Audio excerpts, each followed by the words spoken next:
వికారాబాద్ జిల్లాలో విద్యార్థులు ఆందోళన చేపట్టారు. పెండింగ్ లో ఉన్న స్కాలర్షిప్లను ప్రభుత్వం వెంటనే విడుదల చేయాలంటూ Telangana private degree management association ఆధ్వర్యంలో భారీ ర్యాలీ చేపట్టారు. స్కాలర్షిప్లు ప్రభుత్వ భిక్ష కాదు, విద్యార్థుల హక్కు అంటూ నినాదాలు చేశారు. అనంతరం ఆర్డీఓకు మెమోరాండం అందజేశారు.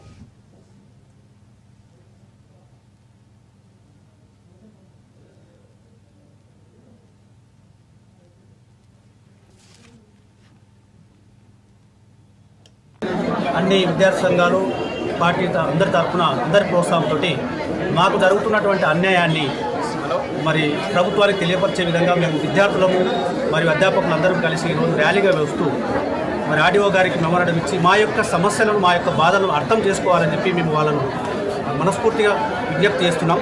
సార్, మేము చాలామంది మరి ప్రైవేట్ కాలేజీలపైన ఆధారపడి ఉన్నారు. చాలామంది విద్యార్థులు ఫీజు రియంబర్స్మెంట్ లేక చాలా ఇబ్బంది పడుతున్నారు. వాళ్ళు హైయర్ ఎడ్యుకేషన్ చేయలేకపోతున్నారు. కాబట్టి దయచేసి ఇప్పటికైనా ఎన్నో రంగాలకు మీరు మళ్లించేటటువంటి ఆ ఫండ్స్ మొత్తాన్ని కూడా ఇక్కడ విద్యా వ్యవస్థ కూడా మళ్లించి విద్యార్థులకు అందరికీ న్యాయం చేసే విధంగా, సంస్థలందరికీ కూడా న్యాయం చేసే విధంగా చేస్తారని చెప్పి మేము మనస్ఫూర్తిగా కోరుతున్నాం. సార్, మా బాధను మీరు పూర్తిగా అర్థం చేసుకోవాలని చెప్పి ఆశిస్తూ మరి